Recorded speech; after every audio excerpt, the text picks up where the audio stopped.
If you can only shoot JPEGs, can you still get great results? Let's talk about it on today's episode of Ask David Bergman. Hey there everybody, welcome back. Here I am, as always, answering your photography questions right here on Adorama TV. Today's question comes from Harold H. I'm going to paraphrase a bit, but here's what he wants to know. I shoot RAW on my Canon 90D, but my PowerShot SX740 only saves JPEGs. I love using it when I travel, and I want to get the most data possible out of those JPEGs for editing. What camera settings should I use to keep things flexible in post-processing? It's a great question, Harold, and it's something I think a lot of photographers deal with, especially when you're using a smaller camera or just trying to pack light. Now let's start with the difference between RAW and JPEG. Now a RAW file is an unprocessed image that just captures the data straight from the camera sensor. It gives you more highlight and shadow detail, better control over color, and a lot more flexibility in post. You can adjust white balance, tweak exposure, and fix some mistakes without ruining the image. JPEG is a whole different beast. It's a processed file. The camera takes all of those settings like contrast, saturation, sharpening, and noise reduction, and it bakes the information into your image. Then it compresses the file to make it smaller, and in doing so, it throws away some of the original data. That means you have much less room to edit. If you try to pull back highlights or recover color detail, for example, the file might start to break down. So yeah, if your camera can shoot RAW, that's always going to give you the most flexibility. But sometimes, like in Harold's case, RAW just isn't an option since some compact cameras and some entry-level cameras will only shoot JPEGs. So what can you do to make those files as clean and editable as possible? Well, first thing is to take a look at your image profile or picture mode settings in your camera. In Canon, that's called picture styles, and you'll see options like standard, portrait, landscape, neutral, and faithful. And if you're planning to edit later, neutral or faithful is going to give you the most flexibility. Those are the flattest profiles with lower contrast, saturation, and sharpening baked in. Other brands use different names. Nikon calls it picture control. Sony uses creative styles. Fujifilm has film simulation, which tends to be a bit more stylized, and Panasonic lists it under photo style. Even on compact or beginner-friendly cameras, you'll usually see some kind of settings with options like vivid, natural, or monochrome. No matter what your camera calls it, the concept is the same. If you're planning to edit, start with the flattest, most neutral-looking option available. Next, if your camera lets you adjust sharpening or noise reduction, turn those settings down as much as possible. Too much sharpening can create ugly halos, and noise reduction often smears detail, especially in skin or texture. You're better off starting with a clean image and applying your own sharpening or noise reduction when you do that edit. White balance is another big one. In RAW, white balance is just metadata that you can easily update in post. But in JPEG, it's locked into the file. What you see is what you get. Auto white balance does a pretty good job, but if you're in a tricky lighting situation and it's getting fooled, set your camera manually to match the scene so you get the same color from shot to shot. Now let's talk a bit about exposure. JPEGs are much less forgiving than RAW files. If you blow out your highlights, that detail, poof, it's gone.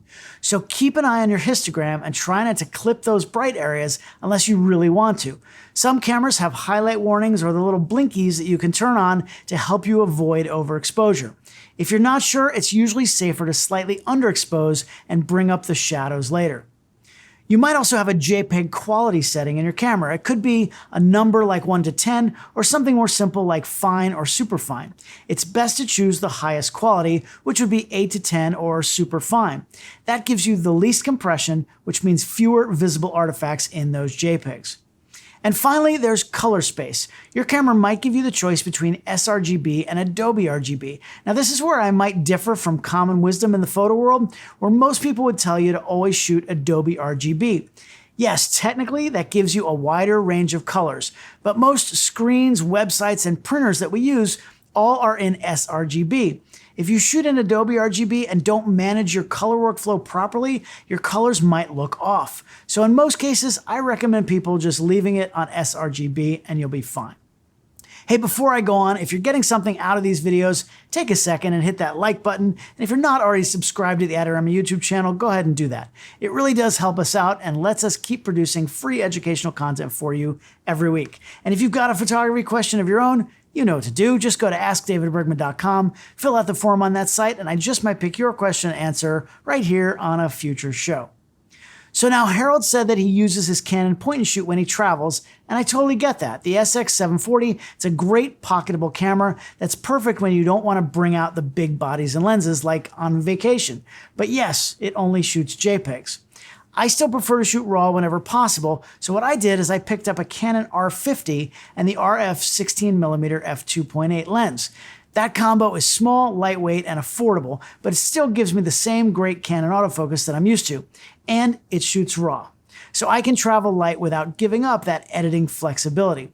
But I do get that some people are going to be stuck shooting JPEGs. Those settings that I've been talking about should help, but also keep in mind that not every photo needs to be edited. I know, shocking, right?